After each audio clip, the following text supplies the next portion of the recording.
Do not judge, or you too will be judged. For in the same way you judge others, you will be judged, and with the measure you use, it will be measured to you. Why do you look at the speck of sawdust in your brother's eye and pay no attention to the plank in your own eye? I need to begin this message with a disclaimer. I'm going to be talking about how to deal with difficult people, but I don't want anyone to think I'm doing so as a response to anything I've encountered during my 11 months as your interim minister. To the contrary, you people have been a delight to work with, and this time with you has been the most rewarding pastoral experience I've ever had, bar none. The love and respect and courtesy shown to Shirley Ann and me since we took on this assignment have been nothing short of astounding. I have one more week with you, and then we turn things over to your new pastor and his family. That's the goal we've all been working toward for a year, and we rejoice that at last the diligent efforts of your search committee and so many others are bearing fruit. But you will forgive me if I admit to you what Shirley Ann knows already, that I've had a few moments of melancholy of late, thinking about the transition coming up in our lives. No, the impetus for this message came from another source. I simply realized that I needed to try a different kind of sermon from what I usually do. As you know, I'm very big on the Christian seasons and the liturgical year. I have a keen interest in the structure and rationale of Christian worship, and my mind is filled with theological miscellany that's likely to spill out more often than not. So my sermons have been mostly on the theoretical or academic side, trying to provide a base for thinking about foundational Christian truths. I'm not the sort of preacher who can easily come up with practical how-to stuff. Topics like 10 easy steps to financial blessing, or how to get rid of a bad habit, or 5 ways to overcome discouragement. For one thing, I'm not sure I know any of those things, or a dozen other topics like them. I struggle, just as you do, in walking the Christian walk, and I don't like to pretend that I have a formula for solving any of life's problems with a snappy series of bullet points. But I would like to take things down to a more everyday level in this message. Recently, another of our Northern Illinois Four Cs pastors, Bruce Getschy of Union Church of La Harpe, published his 4th book, co-written with his son Rick. It's called Difficult People, Dealing with Those Who Drive You Crazy. It occurred to me this might be a good topic to get practical with. I've skimmed through the Getschy's book, but I'm not really borrowing much from it today except the idea. All of us have had to deal with difficult people at one time or another. Irresponsible family members, touchy fellow workers, unreasonable bosses, cranky neighbors, harsh teachers, disrespectful students, snotty salespeople, complaining customers, aggressive drivers, self-important officials, and even, God help us, difficult church members. As a pastor in my younger days, I had my share of those. There was Helen, who lived across the street in our small New England town and kept her eye on the parsonage.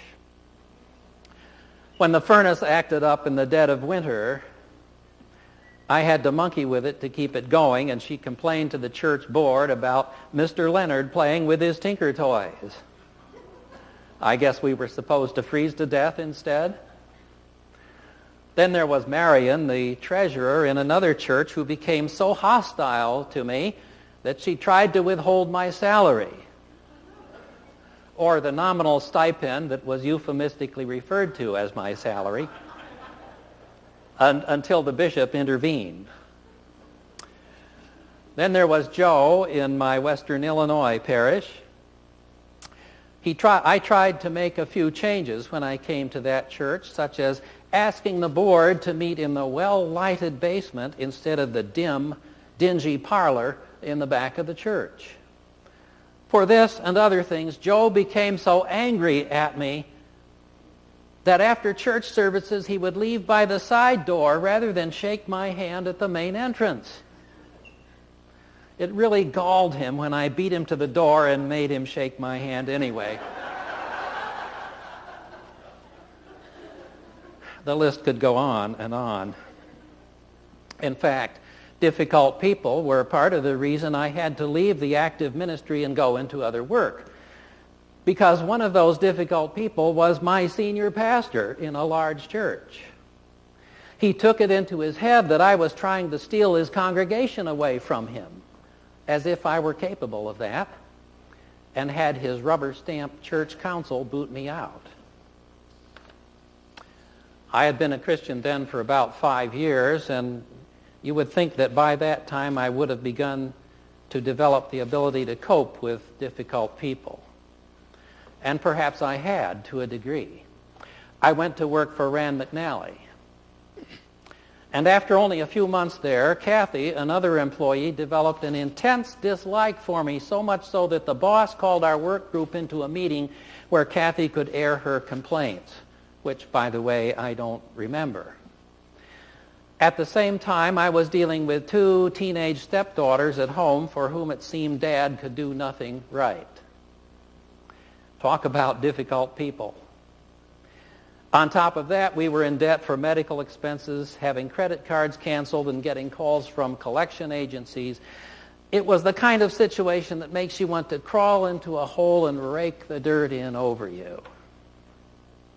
But I stuck it out, and things got better. The hostile worker didn't exactly become president of my fan club, but she got married and quit the job. I even attended her wedding. Later, one of the other employees told me I had conducted myself well in the situation and what happened hadn't been my fault. That made me feel better about it because I had tried to rely on the Lord through it all, and I was glad I had maintained a testimony. I think that was almost the first time I ever reacted to a difficult person without trying to justify myself or to get back at them in some way as I would have earlier. I was a relatively new Christian, and I was learning. Dealing with family difficulties took longer, don't they always? Other people you can shut out of your life, but family sticks around.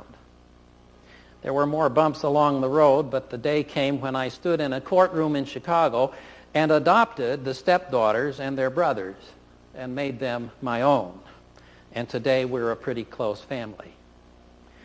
That doesn't mean I've always agreed with the life choices my family members have made, but I've learned that the important thing is the family relationship, not the particular issue.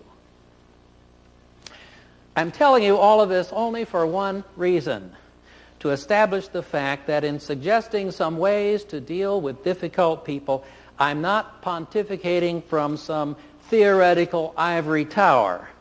I've been there, done that. All my life, it seems I've been a kind of lightning rod for difficult people, people who have developed a dislike for me for reasons often beyond my comprehension, and who make things discouraging for me with complaints, put-downs, and even job termination. Strangely, it hasn't happened here at Union Congregational Church. After all, I'm only the interim minister, so why waste time getting mad at me? I'll be gone soon enough anyway. Or maybe all the difficult people have already left the church over other issues, and I just happened along at the right time. Or maybe it's because most of you folks have a level of Christian maturity that prevents you from being a difficult person. I would like to think that's the real reason. But it still might be helpful to review some things I think I've learned about dealing with difficult people. These are interrelated and overlapping ideas, so I'll cover them in no particular order. First of all, remember that we don't live in the Garden of Eden anymore. Paradise hasn't yet been restored, and sin and pride still affect us big time. Jesus said we would always have the poor with us, and like the poor, difficult people will always be with us on this mortal coil. People who make things hard for us are just a fact of life, whether family members, neighbors, church members, people at work or at school or in the community. Difficult people aren't going away anytime soon. So you might as well get used to them. Don't try to run away from the problem. Learn to stick it out. That's especially important in a marriage. The damage done to our families, especially to children in a culture of throwaway marriages, is beyond calculation. But the principle of sticking it out applies in other situations as well, such as my job with Rand McNally. Sometimes problems do go away if we simply tough it out and wait long enough. Time heals all things, or at least a lot of things. Secondly, understand why people can be difficult. Usually, people who make things hard for you don't have an issue with you so much as they have an issue with themselves. Often they're hurting. They feel they've been slighted or wrong. They feel ignored and insignificant. Making things hard for other people is their way of trying to feel important. And they wouldn't need to do that if they had a sense of their own worth. The reason people act like jerks is that they really don't like themselves. The worst thing you can do when people become hard to get along with is to criticize or belittle them or throw back in their face a catalog of all their faults. They already know their shortcomings, and that's why they're being difficult. Try to put yourself in their place. Understand the pressures they're under. Give them a break. You're not excusing their difficult behavior, but you're understanding where it's coming from and not taking it so personally. The third thing is this. Pick your difficulties wisely. Some things are worth getting upset about and some aren't. In the church, for example, if somebody starts being difficult by acting in a flagrantly immoral manner or by promoting non-Christian ideas or beliefs, that's something that has to be dealt with. Things that touch the core of our Christian faith and practice are serious matters, and Jesus gave us a procedure for dealing with people who so disturb the peace of the church. But most of the difficulties we encounter when dealing with others in the church don't have much to do with such momentous issues. They're matters of personality or style or preference. Somebody has an idea that's different from yours, or does things in a way you wouldn't do them, or has a different priority from yours. Is it such a big issue that they become for you a difficult person? Learn to let people be who they are and don't try to force them into your mold. For God's sake, and I mean for God's sake, cut them some slack. As Count Nikolaus Ludwig von Zinzendorf said, in essentials, unity. In non-essentials, liberty. In all things, charity. Don't label another believer as a difficult person just because they disagree with you or have mannerisms that make you uncomfortable. You and your fellow believer are servants of the same Lord. And as Paul asks, who are you to pass judgment on the servant of another? It is before his own master that he stands or falls. Romans 14. Fourth, when difficult people bug you, remember what's really important. In the church, for example, what's important is that the work of God goes forward. The Apostle Paul questioned the motives of some of his fellow preachers. Some indeed preach Christ from envy and rivalry, he said, but others from goodwill. But, he added, in any case, Christ is proclaimed, whatever the motivation, and that's cause for rejoicing. Jonah was a difficult person, running away from his call, becoming angry because God didn't punish the Ninevites, complaining to God about a worm. Yet the Lord still used him to bring people to himself. Sometimes people seem to be difficult because they're passionate about the church and its faith. What's more important, your reaction to them or the advance of the gospel? It seems that one person's passion can be another person's poison. But if nobody's passionate about the faith around here, this church is in big trouble. The principle of relative importance comes into play in the family too, as it does in other areas of life. Spouses or children can disappoint us with the priorities they adopt, the habits they develop, and the choices they make. With a family of our size, we've had to deal with that. Of course, I would have liked it if my kids could have become a carbon copy of me, but it doesn't work that way, does it? It was difficult for me when my youngest son converted to the Catholic Church. Since then, he has a habit of needling Shirley and me at family gatherings about how we need to come home to Rome. There were times when I felt like disowning him. I had to be confronted with the question, what's the most important thing? Of course, it's not the things that bug me that are most important. What's important is the relationship, the family bond. The church is a family too. When other people in the church start to drive us crazy, we need to remind ourselves that we're family, brothers and sisters. And that bond is what's really important, not our picky preferences. In the fifth place, when you encounter difficult people, maintain your sense of humor. Really, this follows from the previous principle, remembering what's really important. Sometimes we get upset at other people because we take things too seriously.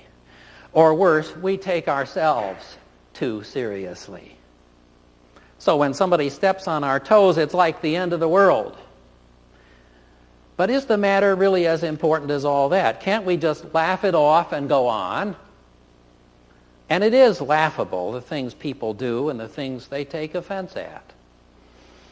I was fired from my last academic job as dean of a graduate school because the head of the school got upset about the fact that students he thought were registered for the next term weren't really confirmed registrants. Now, I was the one who called his attention to the problem. He would never have known about it if I hadn't told him, because eventually enough registrations came in. We had a little misunderstanding about it, but he asked me to stay on as dean. Then, a few weeks later, he called me from half a continent away to tell me he couldn't sleep at night over what happened and to ask for my registration, or my resignation. Give me a break. Ask an administrator to resign because you have trouble going to sleep?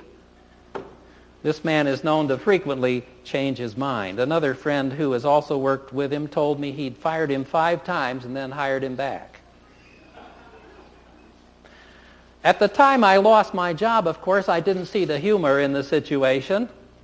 Now, in retrospect, I realize I should have been able to just laugh it off. Taking my hurts and myself less seriously would have helped me get through the situation. That leads us to the 6th point. When people make things hard for you, remember who you are. After all, you aren't the center of the universe. You aren't God. Somebody makes a crack that seems to belittle or criticize you. or undercuts you, or goes behind your back, or persists in some form of behavior that bugs you or even does harm to you and people you care about. These are difficult things, no question, but you probably can't fix them. If you try to wade into those waters, you may only muddy them up and make things worse. This might be the kind of thing you and I should leave to the Lord to straighten out. There are some situations about which Jesus warned us, this kind cannot be driven out by anything but prayer. Besides, God looks at these situations from a different perspective. And from his angle, what looks like a mountain to us may be just a molehill. It's hard to believe, I know, but the Lord loves that difficult person in your life just as much as he loves you. And he seeks that person's welfare as well as yours. That's why Jesus commanded us to love the difficult people in our lives. Now, love doesn't mean a soupy, sentimental feeling toward other people. It means a commitment to their welfare, their good, and their salvation. This commitment may require that you and I put our own feelings to one side and try to emulate God's attitude in a difficult situation.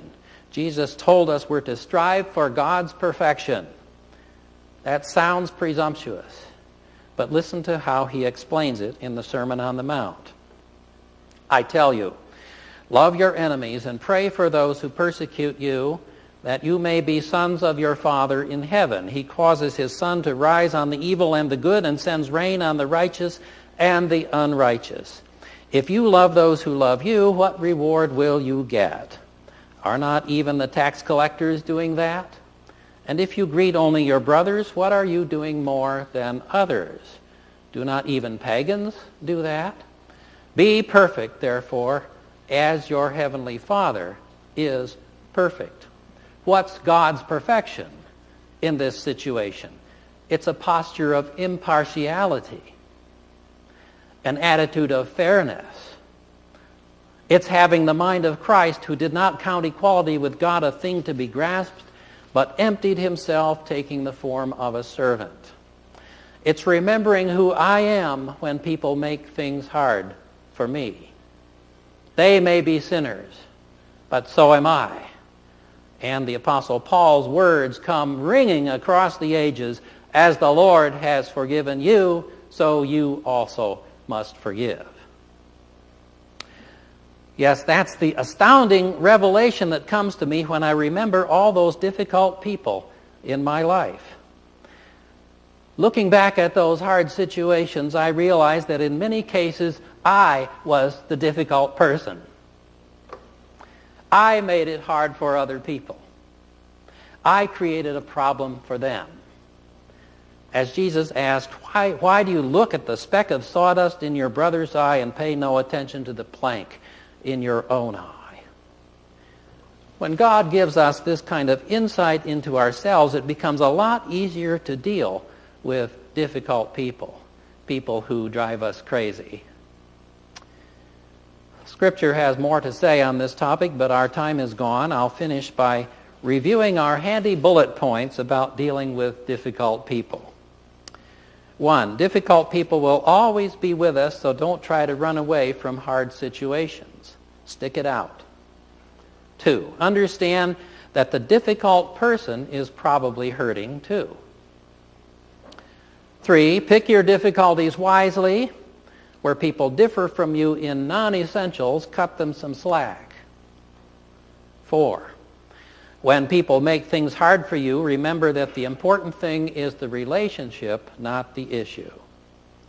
5, keep your sense of humor. Don't take yourself so seriously. And 6, give the difficult situation to the Lord. Remember that you're a sinner too. God cares for you, but he also cares for that person who's bugging you. Try to see things from God's perspective. Difficult people, gotta love them.